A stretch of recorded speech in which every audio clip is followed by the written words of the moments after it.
안녕하세요. 사연 읽어주는 남녀입니다. 오늘도 와주셔서 감사드리며 그럼 오늘의 사연 바로 시작하겠습니다. 사람들은 정말 간사한 것 같아요.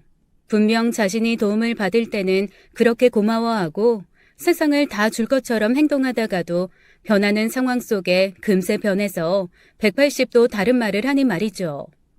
그 중에 제일은 바로 시자가 들어가는 시댁이 아닐까 합니다. 여자들이 시금치에 시자만 들어도 몸서리를 치는 이유가 바로 이러한 이유 때문인 것 같아요. 저 역시 가진 것 없는 남자와 그 집안으로 시집을 가서 있는 고생 없는 고생하며 사람 구실도 못하고 살았고 그 모든 것을 이겨내며 여기까지 달려왔습니다. 인생 역전이라고 해도 과언이 아닐 정도의 삶을 살며 제가 느낀 것은 딱 한 가지뿐이에요. 시자가 들어가는 사람들은 절대로 믿지 말자. 그럼 제게 얼마나 황당하고 귀막힌 일이 있었는지 지금껏 살아온 이야기들을 쭉 읊어보겠습니다. 세상에서 가장 착하고 바보 같은 남자라고 하면 그게 바로 제 남편일 거예요. 그 정도로 다른 사람들한테는 싫은 소리 한 번을 못하고 늘 그저 허허 웃으며 양보해주는 사람이죠. 욕을 해도 그러려니 하고 심지어 부인인 제 험담을 들어도 허허거리며 웃기만 할 뿐 아무 대응도 할 줄 모르는 그야말로 바보 천치 같은 사람이랍니다. 그 사람과 살면서 몇천 번쯤은 가슴에서 천불이 나서 미칠 것 같았지만 그런 모든 것들 다 이겨내고 버티려고 한 데에는 몇 가지의 이유가 있었어요. 첫 번째로는 아이들이었고 두 번째는 남편과 함께 작성한 계약서 때문이었습니다. 자식들에게는 부모가 온전하지 않은 가정은 죽어도 만들기 싫었던 저인지라 끝끝내 참기로 했고 계약서는 하도 제가 힘들게 고생을 해서 나중에 잘 되면 꼭 인정을 받고 싶어 받아놓은 것이에요. 남편은 바깥에서는 정말 착한 사람이었지만 그렇다 보니 제게 집안에서 해주는 것이라고는 아무것도 없었습니다. 오히려 그런 남편이 밖에서 저지르고 온 일을 해결하느라 저는 하루에도 수십 통의 전화를 돌리고 복장이 터져서 미쳐버릴 것 같은 적이 한두 번이 아니었죠. 하루는 뜬금없이 돈 300만 원을 내놓으라고 남편이 말했습니다. 저기 여보, 300만 원만 줘봐. 내가 급한 일이 생겨서 그래. 뭐? 300만 원? 당신 월급도 제대로 못 주면서 무슨 300만 원 같은 소리를 하냐? 온전하게 월급 줘도 300은커녕 200도 안 되는 사람이? 아이, 그건 아는데 300만 원 쓸 때가 있어서 그래. 내가 괜히 달라고 하겠어? 그럴 이유가 있으니까 그렇지. 지금 애들 학원도 못 보내고 있으니까 쓸데없는 소리 하지도 말어, 이 인간아. 아니야, 꼭 줘야 돼. 나 벌써 그거 다른 사람한테 빌려서 줬단 말이야. 내일까지 안 갚으면 큰일 난다고. 뭐라고? 그게 무슨 소리야? 다른 사람한테 돈을 빌려서 누구를 줘? 내일? 이게 다 무슨 소리야? 답답한 남편은 자기 수중에 돈이 한 푼도 없어서 남한테라도 돈을 빌려서 다른 사람한테 줬다고 했습니다. 그 당시 아이들 학원도 못 보내고 정말 힘들게 살 때였는지라 돈 1,000원을 아낀다고 아이들 먹고 싶다는 분식도 제대로 못 사줬는데 말이죠. 하도 황당해서 순간 아무 말도 하지 않고 가만히 남편을 노려보고 있으니 남편은 점점 표정이 굳으면서 다리를 동동 구르기 시작했습니다. 나 그거 못 갚으면 집 넘기기로 했어.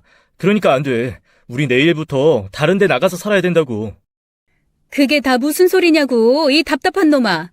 너 정말 한두 번도 아니고 집안 말아먹으려고 작정했어? 어? 아이, 그럼 어떡해. 힘들다고 하는데. 친한 형이라서 모른 척 할 수도 없단 말이야.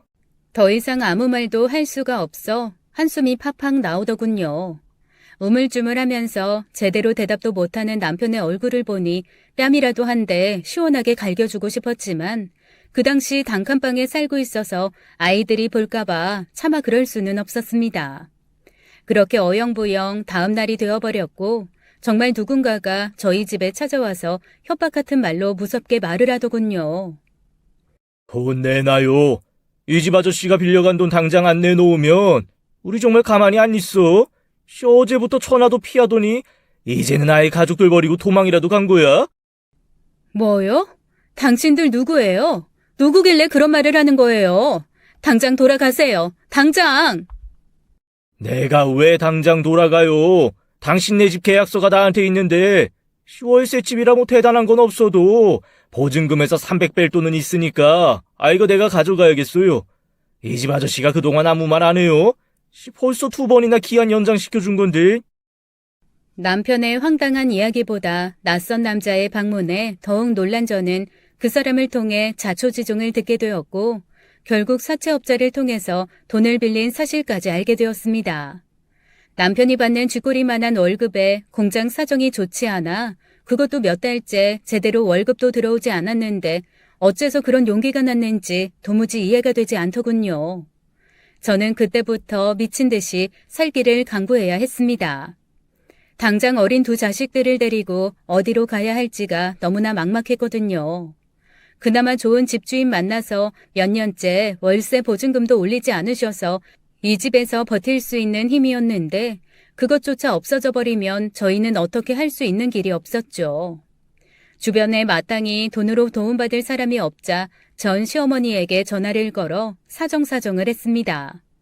하지만 시어머니의 반응은 생각보다 정말 많이 냉정했어요. 특히 돈 문제에 관해서는 그 누구보다 철두철미하고 있어도 빌려줄 수 없다는 입장을 고수하셨습니다. 어이구, 내가 그만한 돈이 어딨니? 난 있어도 돈 거래는 안 한다.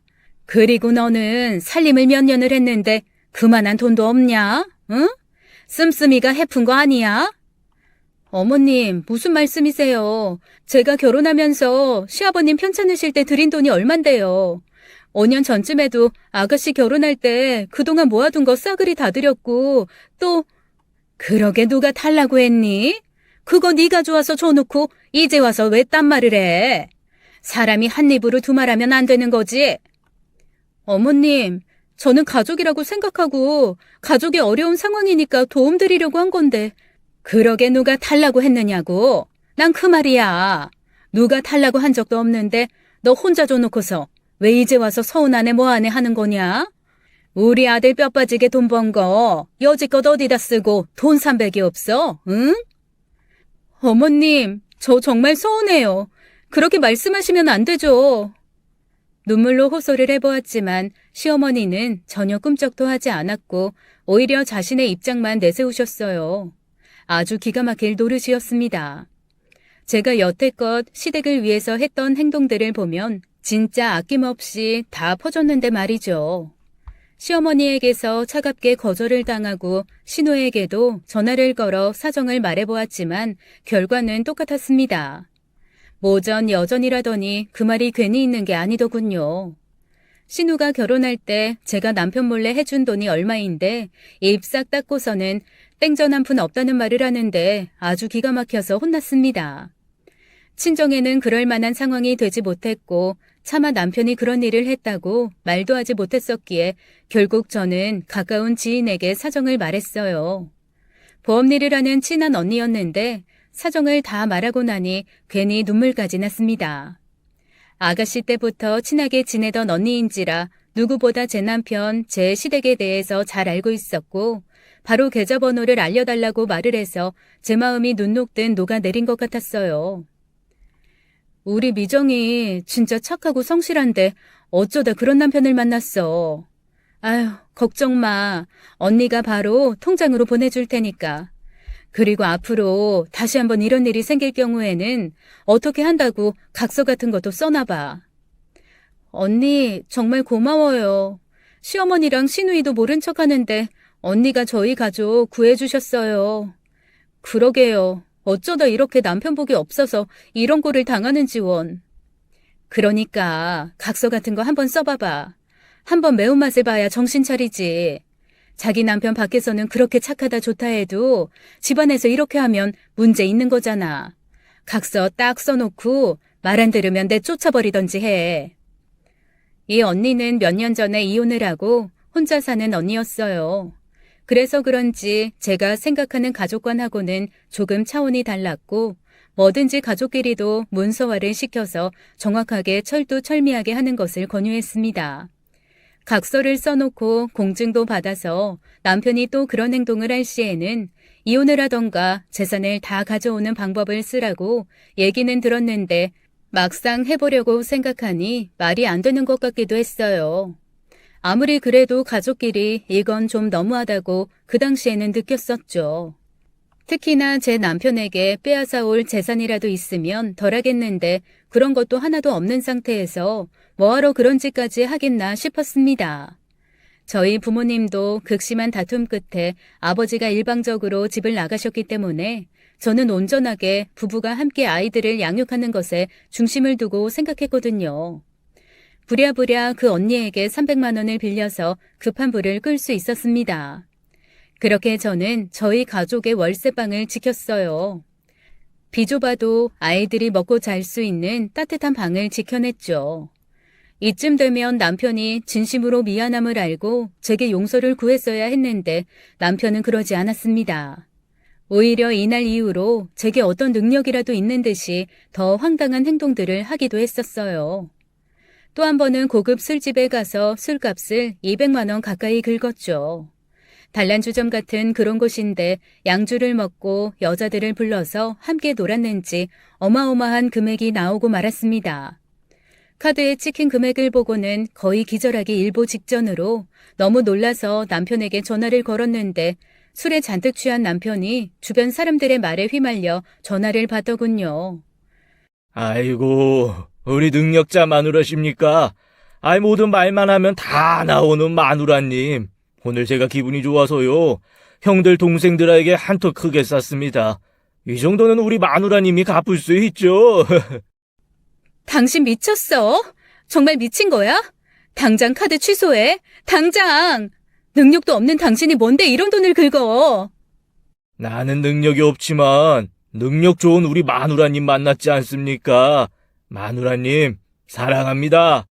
술에 취해 저를 능력 좋은 마누라님이라 칭하던 남편은 그 말을 끝으로 전화를 끊어버렸고 다음 날이 되어서야 집에 들어왔습니다. 이런 남자가 뭐가 좋다고 저는 끝까지 남편을 놓지 못하고 계속 버텨갔는지 모르겠어요. 밖에서나 착하고 세상 좋은 사람이지 집에서는 바보, 아니 너무나도 못되고 이기적인 사람이나 마찬가지였는데 말이죠. 남편이 이렇게 사고를 칠 때마다 뒷수습을 해야 하는 것은 저였습니다. 제게 장황한 설명을 하고 전화를 끊은 후 다음 날이 되어서 들어온 남편은 아무 말도 하지 못하고 제 앞에서 쭈뼛쭈뼛거리고 있었죠. 저기 여보, 어제는 말이야. 내가 무슨 정신으로 그랬는지 잘 모르겠어. 그게 너무 기분이 좋아서. 아무리 기분이 좋아도 그렇지. 당신이 지금 우리 집 사정 뻔히 알면서 이럴 수가 있어? 생각이 있는 사람이야 도대체? 네가 무슨 돈 1,000만 원씩 갖다 주면서 이러는 거면 내가 말을 안 해. 한 달에 꼴랑 월급 200만 원 조금 넘는 놈이 그런 술집에 왜 가서 카드를 긁니? 어? 그러게 말이야. 내가 죄인이지 뭐. 잘못했어 정말. 미안해 여보. 됐고 긴 말 할 거 없어. 당장 카드 취소해. 어제 모인 사람들한테 연락해서 다 같이 나눠서 내자고 얘기해. 못해? 그럼 내가 할 테니까 전화번호만 줘 얼른. 어떻게 그래. 내가 기분 좋아서 낸다고 하고 마신 건데. 나 그렇게 거짓말하는 사람 되고 싶지 않단 말이야. 나 못해. 그건 절대로 못한다고 여보. 나 이번 한 번만 봐주라. 응? 제발 이번 한 번만. 당신 저번에도 그 보험하는 언니한테 돈 해달라고 했잖아. 이번 한 번만 어떻게 좀 안 될까? 남편은 이번에도 제게 은근히 미루었죠. 저는 머리끝까지 화가 나서 그 후로 약 한 달가량 말도 하지 않았고 남편의 카드값도 해결해주지 않았습니다. 남편은 당연히 카드가 끊겨버렸고 하루에도 카드사에서 연체 독촉 전화가 엄청 오기 시작했나 봐요. 제게 몇 번이나 부탁을 했지만 저는 들은 채도 하지 않았고 결국 시어머니까지 이 사실을 알게 되었죠. 저희 시어머니로 말씀드릴 것 같으면 자기가 어렵고 힘들 때는 간이고 쓸개고 다 빼줄 사람처럼 행동하다가 조금만 불리한 상황이 오면 홀랑 발뺌을 하는 기회주의자 같으신 분이랍니다. 저희 집안 사정 어려운 것 뻔히 알면서도 단 한 번을 도와주려고 하지 않으셨었죠. 그래놓고 어찌나 자기 자식에 대한 사랑은 깊으신지 결혼 생활 내내 저를 힘들게 했었습니다. 시어머니는 화가 단단히 나서 집으로 찾아오셨고 아이들도 다 있는 앞에서 제게 막말을 쏟아내셨어요. 너 인연, 이게 아주 친한편 밖에서 개망신 시키려고 작정을 했구만, 작정을 했어. 마음에 드는 구석 하나 없어도 내가 며느리로 받아줬으면 남편 하늘같이 알고 잘해줘야지. 어떻게 이러니? 어머님, 무슨 말씀을 그렇게 하세요. 제가 결혼해서 어머님이랑 아가씨 도와준 게 얼만데요. 결혼해서 저도 단 하루도 쉬지 않고 이 사람이랑 같이 일했어요. 사람이 정도껏 해야 도와주고 말고 하죠. 아이고, 여자가 그렇게 드세가지고 어떤 남자가 좋아하겠냐, 어? 자고로 딸내미는 엄마 닮는다고 친정아버지가 집 나간 이유가 있구만. 내가 팔자가 드세서 저런 년을 며느리로 맞아서 원. 어머님, 그 얘기를 왜 하세요? 어머님 아들이 술집에서 카드를 그렇게 긁어서 끊긴 걸 가지고 왜 저한테 그러시냐고요. 제가 뭘 잘못했는데요? 도대체 뭘요? 저 두 눈 시퍼렇게 뜨고 시애미한테 덤비는 꼬라지 좀 보소. 아이구야, 조상님들 이 꼴 좀 보세요. 시어머니는 울고불고 난리를 치시며 신세한탄을 하셨지만 저는 이번에는 눈 하나 깜짝하지 않기로 결심했습니다. 아이들도 그 모습을 보고 눈치를 보면서 울고 있었지만 마음 약해지지 않으려고 무척이나 애를 썼죠. 결국 시어머니는 자신의 돈으로 남편의 카드값을 내주었고 며칠 후 제게 차용증이라는 것을 가지고 오셨어요. 저희 가정에서 생긴 일이니까 전적으로 제가 갚아야 한다며 모든 책임이 제게 있다는 황당한 발언까지도 하셨죠. 그 옆에는 시누이까지 함께 자리를 해서 저를 무슨 집안 말아먹은 사람쯤으로 얘기를 하는데 너무 황당하고 기가 막혀서 아무 말도 나오지가 않을 정도였습니다. 사람이 어느 정도 화를 낼 수 있는 일이 있는데 너무 어이가 없으면 말도 잘 나오지 않더라고요. 한바탕 소란이 일어났고 차용증을 방바닥에 두고 간 모습을 보니 문득 옛날 생각이 났습니다.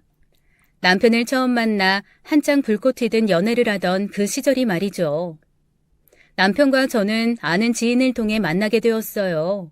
저희 아버지가 집을 나가시고 엄마랑만 살다 보니 제 이상형이 가정적이고 따뜻한 사람이었는데 지금의 남편이 연애 시절 딱 그런 모습이었습니다.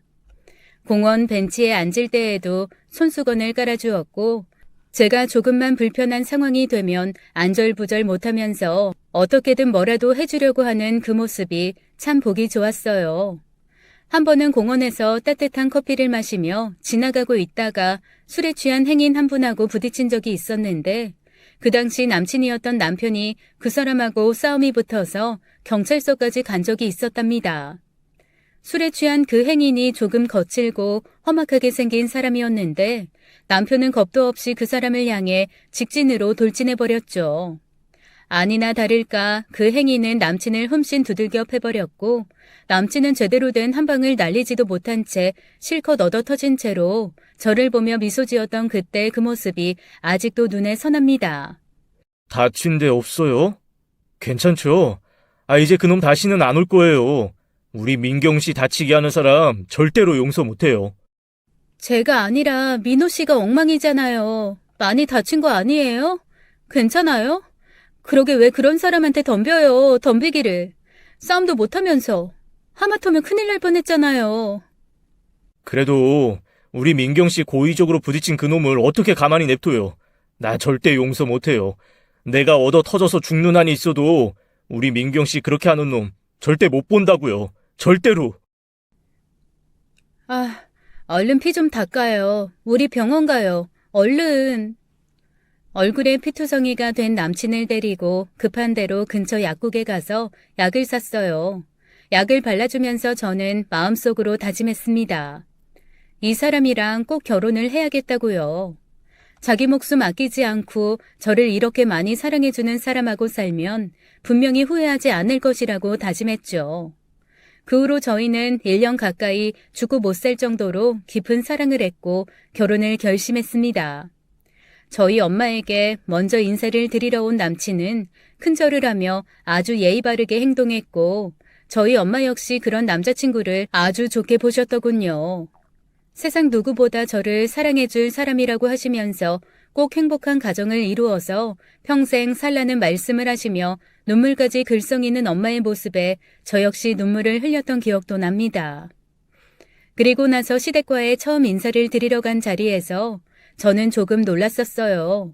제가 생각했던 남자친구의 가족 모습과는 달랐었기 때문이죠. 남친만 봐서는 인상 좋고 푸근하신 부모님과 착하디 착한 여동생일 거라고 생각했었는데 이상하게 남친과는 분위기가 조금 다른 모습이었습니다. 겉으로 착한 척을 하는 것과 진짜 타고난 착함은 다르게 느껴지기 마련이잖아요. 남친이 후자 쪽이었다면 남자친구의 가족은 전자에 가까웠다고 하는 것이 맞는 것 같습니다. 제게 이것저것 꼬치꼬치 물으며 은근히 저희 부모님이 다 계시지 않는다는 것과 집안 형편이 조금 어렵다는 것에 신경을 쓰는 것 같은 모습에 저도 살짝 실망을 했었죠. 그렇다고 남친 집이 막 잘 사는 것도 아니었고 오래되고 작은 집이었으니 더더욱 그러했던 것 같아요. 아버지하고는 왜 같이 안 살아요? 자고로 온전한 가정에서 자란 여자를 만나라는 옛말이 있는데 내가 어떤 가정인지는 알고 아가씨를 받아줘야 할 것 같아서 말이에요. 뭐 무슨 문제라도 있는 거예요?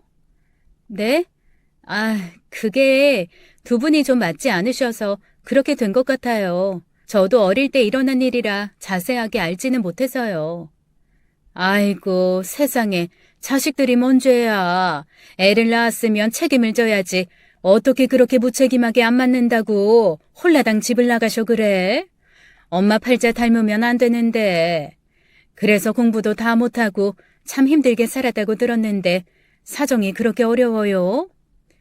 동생이 있어서 저는 좀 일찍 사회에 나왔고요.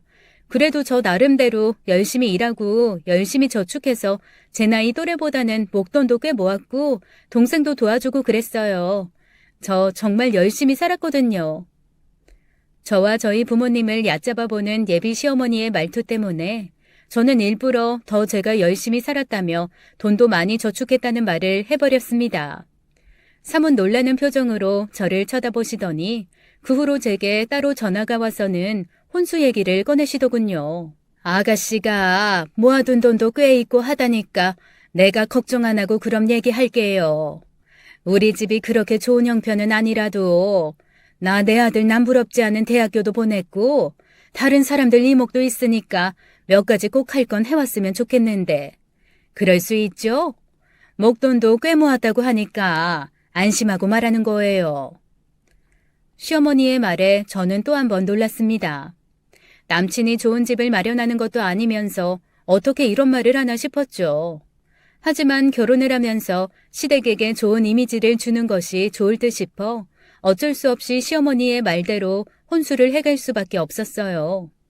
친구들도 처음에 혼수 문제로 시어머니와 한번 틀어지면 결혼 생활 내내 평생이 힘들다고 하던 말을 들었었기 때문에 어쩔 수 없는 선택이었죠.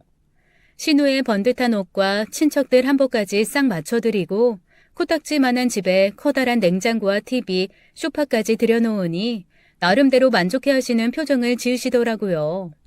저는 그렇게 결혼 생활을 시작했습니다. 결혼할 당시만 해도 저희 집 사정은 그렇게 나쁘지 않았고 남편도 번듯한 대학교를 나와 직장도 꽤 괜찮은 곳이었거든요. 조금만 둘이 열심히 벌면 금방 더 좋은 집으로 이사도 갈 수 있을 것 같았고 아이들도 좋은 환경에서 키울 수 있다는 꿈을 꾸며 살았습니다. 하지만 너무나 착하고 순한 남편은 회사 생활에 적응을 잘하지 못했고 결혼한 지 얼마 되지 않아 사표를 썼다고 하더군요. 제게 말 한마디 상의하지 않은 채로 말이죠. 저 대신 시어머니와 신우와 함께 상의하고 내린 결정이라는데 그 당시에 저는 신혼이었기 때문에 그 부분을 제대로 잡지 못하고 넘어갔던 것 같아요. 그때 좀 더 확실하게 얘기를 하고 차단을 했어야 했는데 말입니다. 남편은 회사를 그만두고 몇 달 동안 놀면서 시댁을 왔다 갔다 했고 시어머니는 그런 자신의 아들을 하염없이 불쌍하고 가엾게만 여기셨어요. 제게 남편 몸보신을 위해서 삼계탕을 끓여놓아라, 잡채를 해놓아라 하며 회사에 있는 시간에도 수시로 전화를 하셨고 저는 점점 불편해져만 갔습니다. 하도 답답해서 친정 엄마한테 가서 이런저런 상황을 얘기하니 친정엄마는 그래도 제 남편이니 제가 잘 챙겨주고 해야 나중에 잘 된다고 하시며 저를 다독여 주셨죠. 내 서방 내가 잘 챙겨야 밖에서도 인정받는 법이야. 이 서방이 심성이 참 착한 사람이라 분명히 나중에 잘 될 거다. 지금 좀 힘들어서 쉬고 있는 거 그거 금방이야. 너무 닥달하지 말고 네가 잘 챙겨줘. 너도 일하느라 힘들겠지만 그래도 어쩌겠니, 응? 친정엄마의 말을 듣고 저는 다시 한번 마음을 다잡고 남편에게 최선을 다해서 챙겨주었어요. 제가 번 돈으로 생활비를 하면서도 아껴 쓰는 습관으로 적금을 쉬지 않고 계속 넣었고 저는 미래를 위한 계획을 세우고 있었습니다. 그러던 어느 날 시어머니가 제게 급하게 전화가 와서 울고불고 하시더군요. 아이고야, 아가. 우리 집에 이런 일이 왜 생기는지 모르겠다. 글쎄 네 시아버지가 어떤 사기꾼 놈한테 걸려서 돈을 몽땅 날려먹었지 뭐냐? 생전 이런 일이 없던 양반인데 갑자기 아유 집에 막 이상한 사람들 찾아와서 돈 내놓으라고 난리도 아니야. 예, 어쩜 좋니 아가. 어쩜 좋아. 어머님 진정하세요. 울지 마시고 차분하게 말씀해보세요. 이상한 사람이 찾아왔다고요? 돈은 무슨 돈인데요? 네? 어머님. 모르겠다 나도. 네 시아버지가 어디 노름판에 갔던 모양이야. 생전 안 가던 양반인데 거기서 뭐가 어떻게 됐는지 모르겠는데 아무튼 노름빛이 어쩌고 저쩌고 하면서 당장에 500만 원 안 갚으면 네 시아버지를 어떻게 한대나 뭐래나. 아이고야 나 무서워 죽겠다. 어디 동네 창피해서 말도 못하겠고. 나 어떡하냐? 네 시아버지 어떡해? 저는 순간 너무 놀라서 바로 시댁으로 달려갔고 험상궂게 생긴 사람들 통장으로 500만 원이라는 돈을 입금해 주었습니다. 시어머니는 다리에 힘이 풀려서 바닥에 주저앉아 눈물을 흘리고 계셨고 저는 그런 시어머니를 다독여드렸어요. 시어머니는 남편에게 말하지 말아달라고 부탁을 하시며 제게 고맙다고 절이라도 하실 판이었습니다.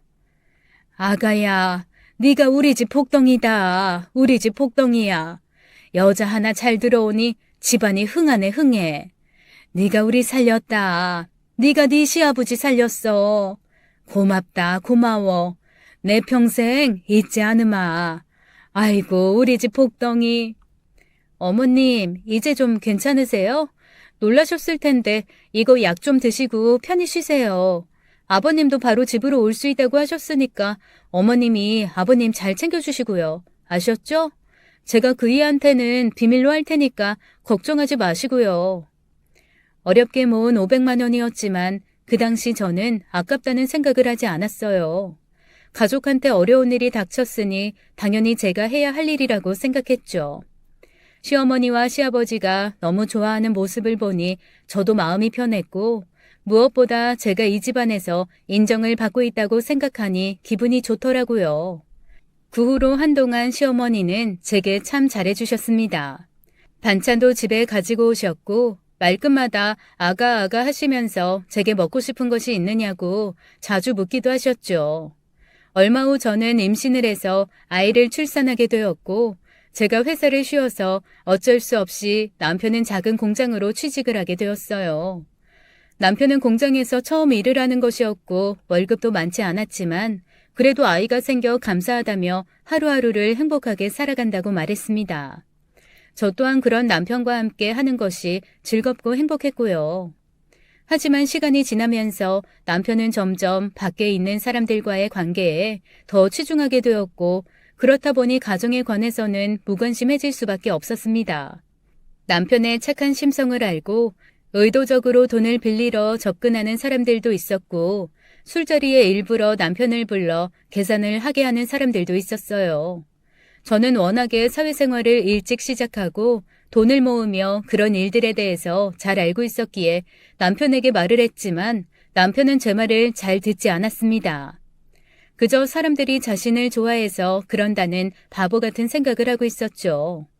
월급이 밀려도 사정이 있으니 그러려니 했고 지인 중에 누가 돈을 빌려가서 안 갚아도 사정이 있다고 생각하는 바보 같은 모습을 보여서 저는 점점 실망을 하고 있었습니다.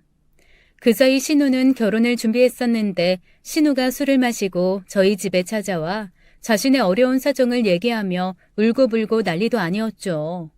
언니, 내가 그런 집에 시집 가느라 아주 등골이 빠지겠어. 잘난 남편 만나서 시집 가는 게 그렇게 잘못이야? 세상에 돈이 전부냐고.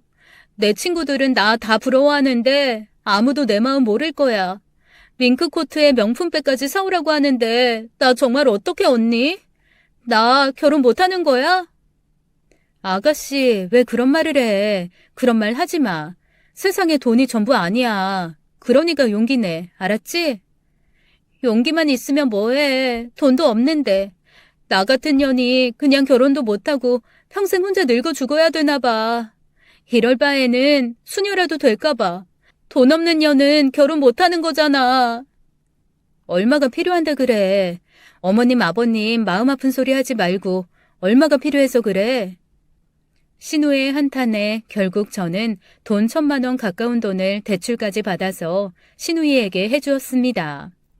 저도 동생을 학비대주며 살아왔기 때문에 손아래 동생이 이렇게 속상해하고 힘들어하는데 어떻게 모른 척할 수가 없겠더라고요. 남편의 모습에도 실망을 하긴 했지만 분명히 좋게 변할 것이라는 굳은 마음을 갖고 열심히 살아보자 마음먹었습니다. 그 후로 남편이 이런저런 일로 저를 힘들게 했고 그럴 때마다 시어머니와 신우에게 아무런 도움도 받지 못한 채 오히려 원망만 들었어도 아이들을 위해서 꿋꿋하게 잘 버텼어요. 그래도 남편에게 가장 칭찬할 만한 점은 아이들을 끔찍히도 아낀다는 것이었습니다. 특히 아이가 조금이라도 아프면 몸둘 바를 모르면서 밤새 잠 한숨 못 자고 옆에서 끙끙거리는 모습을 제가 다 지켜보았거든요. 아마도 저는 그런 남편의 모습 때문에 아무리 황당한 행동을 한다고 해도 헤어지지 못했던 것 같습니다. 그러던 어느 날 드디어 사건이 터지고 말았어요. 돈도 없고 남편도 변하지 않고 지내던 어느 날 남편에게 누군가 접근을 해왔습니다. 시어머니도 잘 아는 지인의 딸이었는데 부자와 결혼을 했다가 이혼을 해서 위자료를 꽤 받았다고 하더군요. 뭔가 남편의 행동이 변했다는 느낌을 받았다가 저는 미행을 통해 남편의 불륜 현장을 목격하게 되었습니다. 마음먹고 달라붙던 그 여자를 남편이 거절하지 못하는 것 같은 바보 같던 모습이 보였죠. 떨리는 몸을 부여잡고 사진을 통해 증거를 남기게 되었고 남편과의 이혼을 생각했어요. 아이들 때문에 어떻게든 가정을 지키려고 했지만 도저히 이 부분은 용서할 수가 없는 부분이었으니까 말이죠. 저는 바로 이혼을 준비하기에 이르렀습니다. 그리고 남편과 시어머니 그리고 신우까지 철저하게 무너뜨리고 싶었어요. 그때의 마음은 정말 세상 모든 나쁜 일들이 시댁에 일어나기만을 바랬는지도 모르겠습니다. 며칠 친정에 다녀온 후 이혼 소장을 적어서 남편에게 주었더니 남편은 화들짝 놀라더니 바로 무릎을 꿇고 빌기 시작했어요. 그리고 자신은 아무 일도 없었다면서 그날 모텔로 들어갔다가 잠시 후 잘못을 알고 다시 나왔다고 했죠. 더욱 황당했던 것은 시어머니가 이 사실을 알고 오히려 남편과 그 여자 둘 사이를 응원했다는 말도 했습니다. 나 정말 미친놈이야. 진짜 미쳤었나 봐, 여보. 나 진짜 당신하고 우리 애들 없이는 못 살아. 알잖아, 당신도. 우리 엄마가 하도 그냥 걔가 돈이 많다고 위자료 그거 많다고 하면서 좀 어떻게 해보면 안 되겠냐고 해서 나도 모르게 잠깐 정신이 나갔었나 봐. 뭐? 그걸 지금 말이라고 해? 아니 당신 어머님이라는 사람은 사람 맞아? 아니 어떻게 그럴 수가 있는 거야? 사람의 탈을 쓰고 감히 어떻게? 내가 시집 와서 어떻게 했는데? 알아, 여보. 나 당신이 우리 아버지 노름빚 갚아주고 내 동생 시집 자금 빌려준 거 다 알고 내가 얼마나 면목이 없었는지 몰라. 나 앞으로 잘할게. 진짜 잘할게. 당신 말이라면 다 듣고 다른 사람들 말 안 들을게. 정말이야. 제발 한 번만 봐주라. 제발 한 번만. 너 나랑 진짜 살고 싶어? 우리 애들 데리고 같이 살고 싶냐고. 그럼 앞으로 니네 집이랑 인연 끊어. 내가 하자는 대로 계약서도 쓰고 그리고 공장도 때려치우고 기술 배워. 앞으로 우리 가족 먹여 살릴 기술 배우라고. 내가 하자는 대로 다 할 거면 살고 아닐 거면 지금 당장 때려쳐. 대먹지도 못한 시어머니의 행동에 화가 잔뜩 난 저는 남편에게 시댁과의 모든 인연을 끊으라고 말했습니다. 그리고 그렇지 않는다면 당장에 이혼을 한다고 했고요. 남편은 뒤늦게 시어머니와 신우에게 제가 해준 행동에 대해 알게 되고 진심으로 뉘우치며 저와 약속을 했습니다. 저는 그 다음날 보험을 하는 친한 언니의 도움을 받아 변호사를 소개받았고 일종의 계약서를 작성했어요. 남편과 이혼을 전제로 하는 계약서였으며 시댁과의 일체 관계에 대해 언급하지 않아야 하며 다른 사람들과의 동관계 그리고 여자 문제에 관련된 내용까지 모두 다 적혀 있었죠. 그러자 제가 하자는 대로 하지 않을 시에는 양육권과 얼마 되지 않는 집재산 전부를 제게 다 일임한다는 내용까지도 꼼꼼하게 적어두었습니다. 남편은 천성이 너무나도 착한 사람이라는 것을 알기에 이번 약속은 꼭 지킬 것이라는 믿음이 있었기에 저도 가능했던 것 같아요. 얼마 후 저는 보험하는 언니의 도움으로 세차 기술을 배울 수 있는 일자리를 남편에게 소개시켜 주었습니다. 딱히 다른 기술도 없고 현재 다니는 공장도 부도의 위기에 있었기에 미래를 기대할 수 있는 것이 아무것도 없었거든요. 세차 기술을 배워서 성실하게 일만 잘하면 요즘같이 자동차를 많이 타고 다니는 시대에는 분명히 도움이 될 것이라 믿었습니다. 남편을 그곳에 취직시키고 저는 일부러 일을 하지 않았어요. 남편 모르게 파트타임으로 예전 회사에서 일을 계속하긴 했지만 남편이 제게 기댈까봐 일부러 퇴사를 했다고 거짓말까지 했습니다. 이것도 다 남편을 자립심 있고 강하게 변신시키려고 한 저의 굳은 의지였죠. 맨날 돈 없다, 쌀 없다, 앓는 소리를 했고 아이들을 시켜 학원에 다니고 싶다는 말도 매일같이 해댔습니다. 남편은 하루 종일 일을 하고 온몸이 힘든 상태였지만 그래도 자신이 한 말에 책임을 지려고 하는 듯 인상 한번 쓰지 않고 열심히 따라주었어요. 잘 연락이 되지 않아 궁금했던 시어머니와 신우가 수시로 전화가 왔고 집에도 찾아왔지만 저는 일부러 집안에 아무도 없는 척을 하며 모른 척했습니다. 남편과 계약서를 쓴 대로 시댁에 개입 없이 살아가고 싶었거든요. 이렇게라도 하지 않으면 저는 어떻게 살아갈 수가 있겠습니까? 지금 생각해도 상간녀와 남편이 잘 되기를 바라는 시어머니의 바람은 절대로 이해가 되지 않는 부분인데 말이죠. 저는 남편이 벌어다 준 돈을 차곡차곡 모아두었고 저도 파트타임으로 일하던 돈을 고스란히 모았습니다. 아이들에게 좋은 옷도 못 사주었고 유행하는 학용품도 사주지 못했지만 돈 모으는 재미는 쏠쏠했어요. 남편도 남편 나름대로 성실하게 일을 배우고 있었기에 사장님의 인정도 받았고 좋은 평판도 있는 것 같아 보기 좋았죠. 명절이나 생신 때에도 시댁에 남편과 아이들만 보내고 저는 가지 않았습니다. 제가 이혼을 하지 않고 살아갈 수 있는 유일한 방법은 그것뿐이었으니까요. 그렇게 몇 년이 흘렀고 남편은 인정받는 세차장 매니저가 되어 있었습니다. 그리고 그 시점쯤에 세차장 사장님이 새롭게 다른 사업을 오픈한다고 하시며 현재 세차장을 믿고 맡길 사람을 찾으셨고 마침 남편이 그 자리를 꿰차게 되었어요. 처음에는 월급제로 시작했지만 저도 나가 열심히 관리해준 덕분에 사장님이 매출 지분을 나누자고 제안을 해주셨고 저는 그동안 모아둔 돈을 권리금으로 내면서 사업을 시작할 수 있었습니다. 특유의 선한 인상과 착한 말투를 가진 남편은 특히나 어르신들에게 인기가 정말 많았는데 고정적으로 남편에게만 세차를 맡기는 사람들이 부쩍 많이 늘어났어요. 저 역시 그런 사람들에게 쿠폰제를 시행하고 단골 고객 관리를 꼼꼼하게 해주면서 좋은 대우를 해준 덕분에 세차장의 매출은 엄청나게 높아져만 갔습니다. 몇 년 후 결국 저희 부부는 그 세차장을 인수하게 되었어요. 보험하는 언니가 돈을 빌려주었지만 그동안 조금씩 모아둔 저의 적금이 빛을 발하는 순간이었습니다. 남편은 감격의 그 순간을 다 제 덕분이라며 고마워했죠. 여보, 정말 고맙다. 당신 때문에 나 사람 된 것 같아. 나 그동안 너무나도 바보같이 살았어. 나랑 이혼 안 하고 같이 살아줘서 고마워. 정말 고마워. 알면 됐어, 이 인간아. 진짜 당신 그때 내가 확 버렸으면 지금 뭐하고 살았을까? 궁금하다, 궁금해. 당신 계약서 있지 않았지? 당신이 가진 이 지분들 이거 다 내 거인 거 알지? 지금이라도 당신 말 안 들으면 내가 확 그냥. 아이고, 알겠습니다. 알겠어요. 나 앞으로는 절대 안 그래. 당신 말만 들을 거야. 우리 엄마, 내 동생 쓸데없는 말 하는 거 나 이제 안 들어. 이제라도 마음을 다잡은 남편의 모습을 보니 너무나도 기분이 좋더군요. 돈이라는 게 뭔지 돈이 많으니 사람 마음에 여유가 생기고 화를 낼 일도 별로 없어지는 것 같았습니다. 덕분에 아이들은 좋은 환경에서 양육할 수 있었고 원하는 것도 마음 놓고 배울 수 있었어요.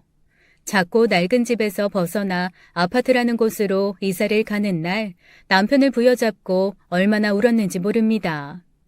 그런데 이 소식을 알게 된 시어머니와 신우는 난리가 났어요. 자기 아들의 귀한 돈을 제가 다 어떻게 한다고 하면서 문자 메시지를 보내기 시작하는데 나중에는 제가 너무 화가 나서 먼저 전화를 걸 정도였습니다. 어머님, 도대체 무슨 소리를 하시는 거예요? 제가 뭘 어쨌다고 이런 말씀을 하세요? 아니, 말이야 바른 말이지. 내 아들이 미친 듯이 쎄빠지게 세차장에서 남의 차 닦으며 일해서 읽은 걸 왜 네가 누리고 난리냐?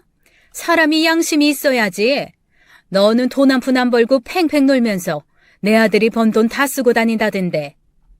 말도 안 되는 말씀 그만하시고 제게 이런 문자 보내지도 마세요. 아셨어요?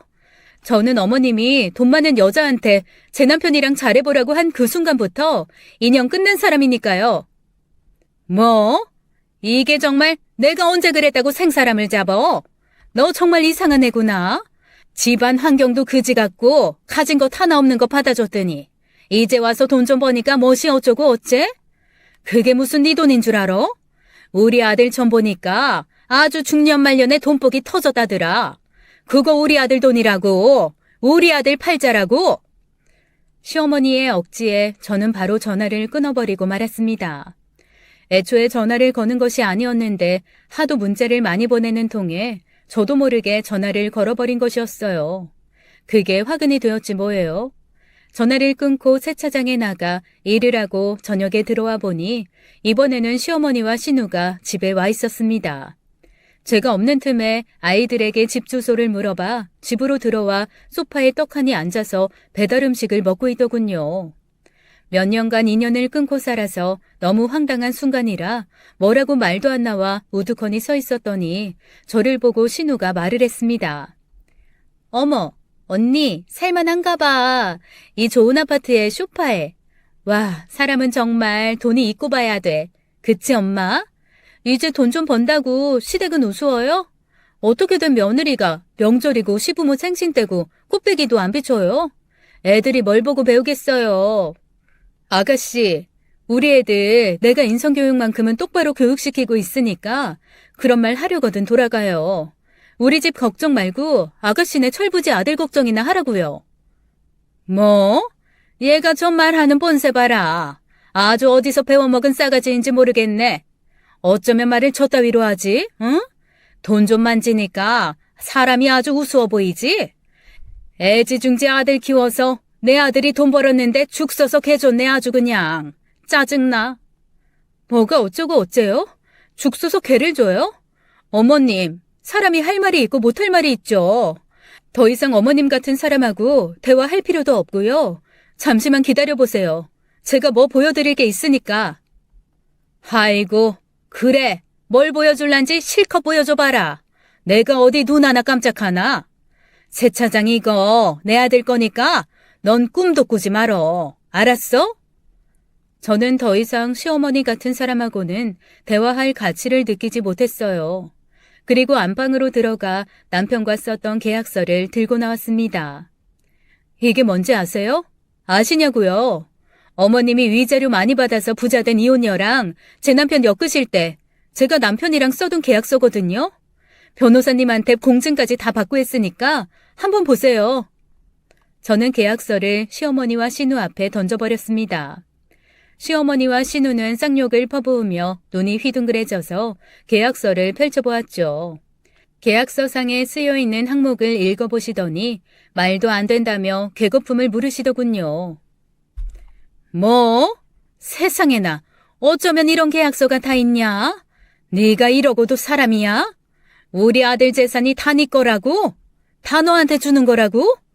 시댁이 개입을 하면 뭐가 어쩌고 저째? 아주 이게 지 엄마 닮아서 남편 갉아먹는 못된 년이구만. 못된 년이야. 이렇게라도 해야 제가 살죠. 왜요? 어머님이 한 행동은 생각도 안 나시나 보죠? 어머님도 딸 키우시죠? 신우 시댁에서 딴 년이랑 잘 되라고 뒤에서 모략질하면 어머님 기분 좋으세요? 당장 나가세요. 저는 이제라도 이혼해버리고 세차장 가지고 자식들 키우면 그만이에요. 어머님 때문에 착한 어머님 아들 폐인 되게 하고 싶지 않으면 당장 나가라고요. 아니 이게 정말 아이고 혈압이야. 시어머니는 그 자리에서 뒷목을 잡으면서 소파로 털썩 주저앉아 괴거품을 물고 쓰러지는 신용까지 하셨어요. 하지만 저는 시어머니가 고혈압도 없고 아주 건강하다는 것을 알고 있었기에 눈 하나 깜짝하지 않았습니다. 신우는 불리한 상황으로 돌아가고 있다는 걸 알자 제게 욕을 하면서 자꾸 시어머니를 데리고 나가자고 하더군요. 아무리 그래도 언니 이러는 거 아니야. 어떻게 시어머니한테 이럴 수가 있어? 아가씨나 잘해. 맨날 아가씨 시댁 쌍욕하면서 어쩌고 저쩌고 궁시렁거리지 말고. 알았어? 어디서 시댁에 잘하라는 얘기를 하고 말고 해? 얼른 시어머니 모시고 나가. 더 험한 꼴 당하고 싶지 않으면. 신우는 더 이상은 할 말이 없다는 듯 시어머니를 데리고 나갔습니다. 그리고는 분명히 바로 세차장으로 향했다는 것을 저는 알고 있어요. 쪼르르 남편의 세차장으로 달려가 이런저런 얘기를 하면서 나 죽겠다 할 것이 뻔했으니까 말이죠. 아니나 다를까 얼마 후 남편에게서 전화가 왔고 저는 모든 사실을 알려주었습니다. 계약서도 다 보여줬고 남편이 지금 제게 하는 행동에 따라 저도 단호하게 결정을 내리겠다고 말이죠. 남편은 꼬랑지를 내리며 제게 미안하다고 하더군요. 저기, 내가 대신 사과할게. 미안해, 여보. 우리 엄마 무슨 말을 했을지 뻔해. 어머님이 나보고 죽 써서 개 줬다고 하시더라. 내가 개인가 봐. 당신 불륜까지 참아가면서 뒷바라지에서 철없던 당신 세차장 운영에서 성공하게까지 해줬더니 나보고 그런 말을 하셨어. 당신이 결정해. 지금이라도 당신 어머님하고 같이 가서 살 거면 그렇게 해. 그 대신 계약서에 있는 내용은 철저하게 지켜야 되는 거 알고 있지? 아니야, 무슨 말을 그렇게 해. 아니야, 다 당신 덕인 거 알아. 내가 알고 하늘이 아는데 뭐. 잘 진정하게 해드렸고 집에 가셨으니까 걱정하지 마, 응? 저는 이때까지만 해도 남편의 진심을 믿었습니다. 마음 잡고 이렇게까지 만들어준 것이 저인 줄 안다면 당연히 이래야 했으니까요. 언젠가는 한 번의 풍파가 지나갈 것이라고 생각했기에 저는 얼른 이 상황을 마무리 짓고 안정감을 찾으려고 무진장 애를 썼던 것 같습니다. 하지만 한 달 후 남편이 세차장을 담보로 대출을 받아 시댁에 준 사실을 알게 되었고 저는 결국 단호하게 계약서에 적힌 대로 이혼을 결정할 수밖에 없었어요. 그 착하디 착한 바보 같은 남편이 결국은 저를 믿지 않고 또 시어머니와 신우의 꼬임에 넘어가 돌이킬 수 없는 강을 건너고 만 것이었죠. 두 번의 기회는 주지 않았습니다. 이미 저도 참을 만큼 참았으니까요. 그대로 바로 이혼을 준비했고 결국 계약서에 쓰인 대로 세차장과 양육권 전부를 가져올 수 있었습니다. 어떻게든 가정 하나만은 지키려고 노력하고 참아왔던 지난 세월이 참 부질없게 느껴졌던 순간이었어요. 이혼의 과정도 얼마나 지치고 힘들던지 한 번에 끝나는 게 없었습니다. 시어머니와 신우는 그렇다 치고 남편마저 돌변해버려서 재산에 대한 부분에서 딴 얘기를 하더군요. 자기는 절대로 동의할 수 없다면서 세차장을 넘겨줄 수 없다고 버티고 우기는데 여기서 정말 저도 많이 상처를 받았던 것 같습니다. 더군다나 시어머니와 신우는 저희 친정엄마까지 찾아가서 막말을 짓거렸는데 참다 못한 친정엄마가 소금을 뿌리고 후라이팬을 집어 던지셨다고 하더군요. 아주 그 인간들 내가 다시는 얼씬도 못하게 혼내줬어. 나쁜 것들. 어디서 엄마 팔자를 따지고 말이야. 응? 태생을 논하고 못돼 먹은 것들. 우리 집안을 아주 물러봤지 뭐냐. 지가 돈 때문에 지아들한테 불륜까지 하라고 응원한 건 생각도 못하고. 아유, 우리 딸 100번 1000번 잘했어. 절대로 후회하지 마. 알았어? 앞으로 애들 키우면서 너도 네 인생 살아. 엄마, 미안해. 어떻게든 가정 지키고 싶었는데. 그 인간들 때문에 눈물도 흘리지 마. 알았어? 우리 귀한 딸 눈에서 눈물 나게 하는 인간들 절대로 용서할 수 없어. 아무 생각하지 말고 넌 앞으로 네 인생 새 출발할 것만 생각해. 친정엄마의 말에 용기를 얻은 저는 이혼으로 운동을 시작했고 세차장을 열심히 운영했습니다. 남편에게 단골로 봤던 손님들이 떨어져 나가긴 했지만 성실하고 유능한 직원을 채용한 덕분에 시간이 지날수록 다시 세차장은 이전만큼의 인지도를 회복해 나갔어요. 남편과 함께 있던 모든 순간들이 기억이 나서 허전하기도 했고 홀로 침대에서 자는 시간이 외롭기도 했지만 그런 기억들에 더 이상 사로잡히고 싶지 않아서 길을 쓰고 몸을 피곤하게 만들었습니다. 외롭다는 생각이 들지 않을 정도로 몸을 혹사시키며 일을 하고 운동을 하고 나니 베개에 머리만 대면 바로 잠이 들어 버릴 정도가 되더군요. 그로부터 1년 후 남편이 세차장으로 찾아왔습니다. 대낮에 허여멀건한 얼굴을 하고 옷차림은 후줄근해져가지고는 주차장 입구 쪽에서 서성이고 있었어요. 그동안 제대로 아이들도 보러 오지 않고 가끔 전화로만 아이들과 소통하는 것 같더니만 도대체 뭐라고 지낸 건지 행색이 초라해 보였습니다. 거기 서서 뭐해? 뭐 할 말 있어서 온 거 아니야? 그럼 와서 말을 하든가. 거기 차들 들어오잖아. 안 비키고 뭐해? 저기 그게 잘 지냈지? 애들은 다 잘 있지? 여기는 여전히 잘 되네. 하긴 당신은 워낙 꼼꼼하고 그래서 잘할 거야. 제대로 애들도 보러 오지 않고 뭐라고 지낸 거야. 옷골은 또 그게 뭐고. 그게 말이야. 내가 좀 곤란한 상황에 놓여서 그러는데 혹시 여유 있으면 돈 좀 어떻게 안 될까? 나 완전히 속았다고. 이 인간아, 아직도 그러고 사냐? 정신 차릴 때도 되지 않았어? 제발 정신 좀 차려. 어떻게 아직까지도 이러고 사냐? 네가 누구한테 속된지 말든지 난 관심 전혀 없어. 그딴 소리 할 거면 당장 꺼져. 네 자식들한테 관심도 없는 놈이 돈 빌리러 여기를 와? 너도 참 양심도 없다. 당장 꺼지지 못해? 정신 나간 놈. 네 자식들한테 부끄러운 줄 알아. 당장 꺼져. 저는 불같이 화를 내고 남편을 매몰차게 내쫓아버렸습니다. 그리고 그날 밤 시어머니가 세차장을 찾아와 또 한 판 뒤집더군요.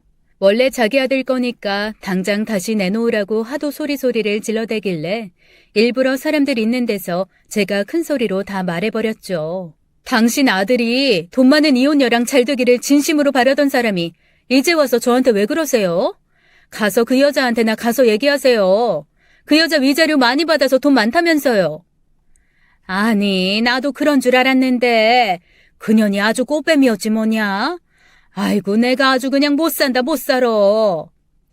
시어머니의 말을 들은 주변 사람들은 웅성거리며 저희를 살폈고 시어머니 역시 자신의 말이 실수였다는 것을 깨닫고 뒤도 안 보고 주랭랑을 치더라고요.